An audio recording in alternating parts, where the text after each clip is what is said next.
Hey everyone, welcome to another tutorial. This time I'm going to talk about the LinearMappers. They're a set of components within the attached component menu. I'll show you how to add one, talk about how it's working, and also show how I'm using it in this world or back in the directory of what I'm currently working on.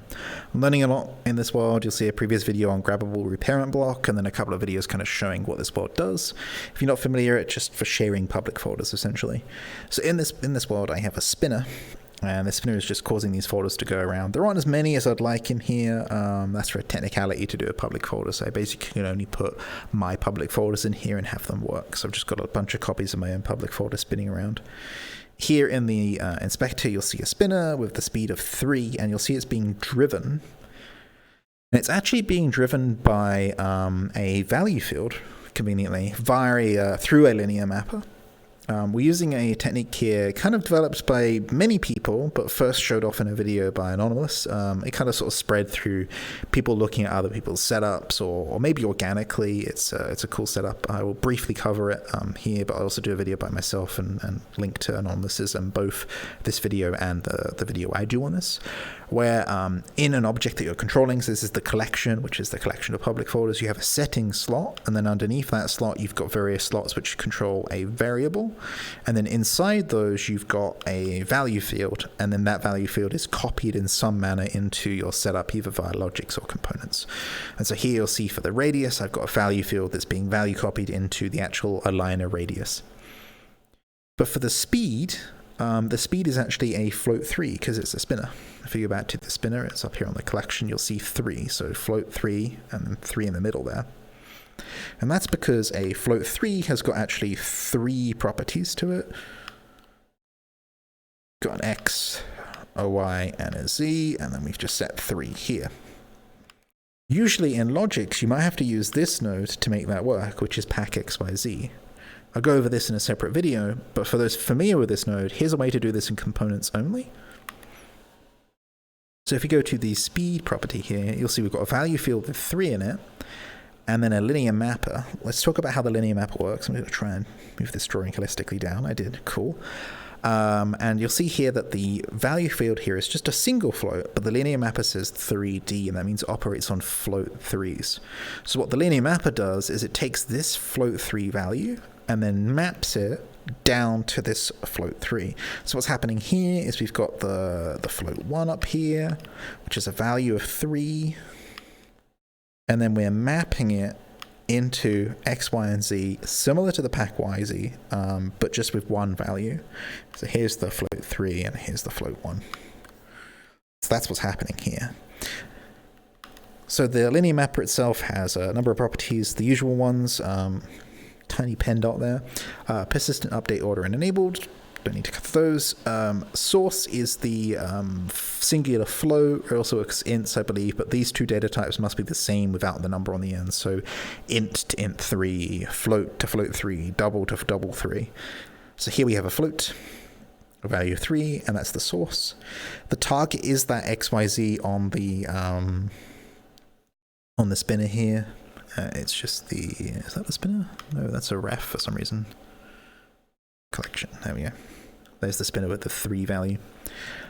And so then you'll see here that there's source min, source max, target min, and target max. And what this allows you to do is kind of set up a mapping whereby you can control the extremities that you might come in. So the source min and source max is kind of informing the system what are the expected values coming in from your value field. So I've set it to 0, and then 1e plus 38. This is scientific notation for 1 times 10 to the power of 38.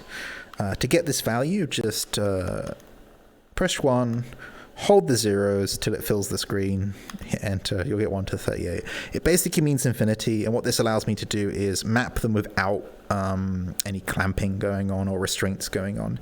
If these values are lower, it would restrict the value of the float coming up here. This will make more sense here in the target min and target max. So again, here I'm saying output a value between 0 and infinity, but I'm only saying to output it on the Y here. If I were to copy this 1e to the 38 to the X and to the Z, you'll see that 3 and 3 has now been applied to X and Z of the spinner.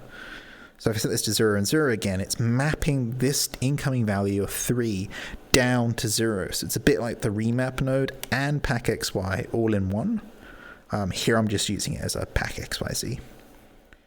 If I set this, for example, though, to 0.5, you'll see that this is, hold on a moment, 0.5 times E, yeah, that's mapping. 1 second here, we'll have to put that as 3 as well. Here, you'll see I'm saying that my incoming value is between 0 and 3, and my output value has a maximum of 0.5, and you'll see here again that I'm going up to 0.5, even though this is 3. If I were to put 1 in here, you'll see it'll go up to a max of 1. If I put 3 in here, it'll go up to a max of 3. If I put 4 in, you'll still see, oh, hold on, min, max. Why is that 4 and that's 3? Target minimum, target maximum. Okay, it's mapping between them. So it's saying, hey, it's between 0 and 3, and then here it's between 0 and 4.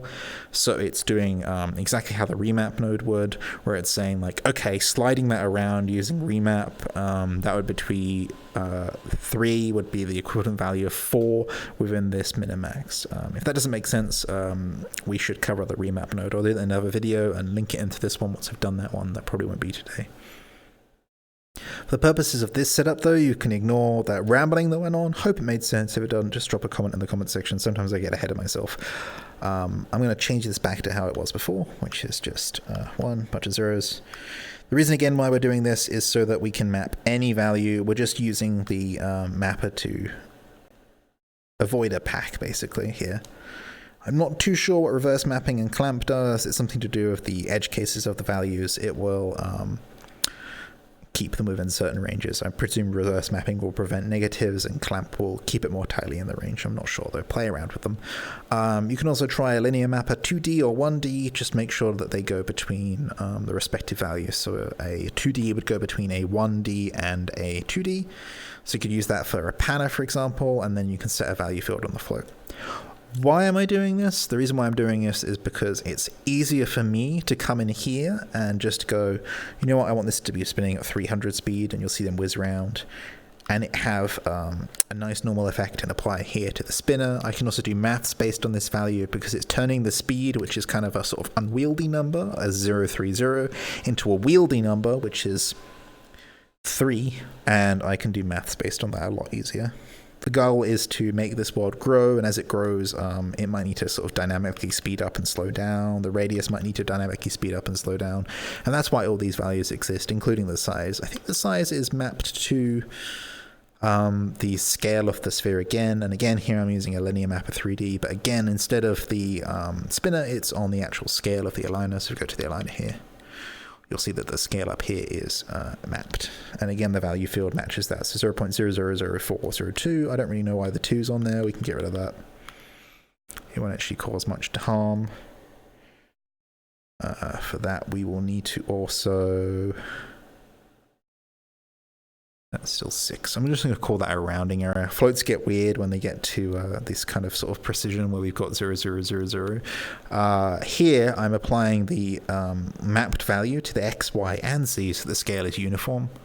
So you'll see here between 0 and infinity, 0 and infinity, 0 and infinity, and then it maps across here to 004. So if I change this value down here, it applies to all 3, no packs, no remaps. That's essentially it. I will see you next time. I've rambled along for long enough. Let me know if you found this helpful. Play around with these components. They'll probably make more sense after you kind of play with them a little bit. Everything requires some intuition to kind of like feel it out. I'm very much a sort of feel person. When I watch a tutorial, I come and I recreate it, and then I'm like, all right, I got it. Or someone re-explains something to me, and I'm like, I got it. And then I internalize it differently. I will see you next time.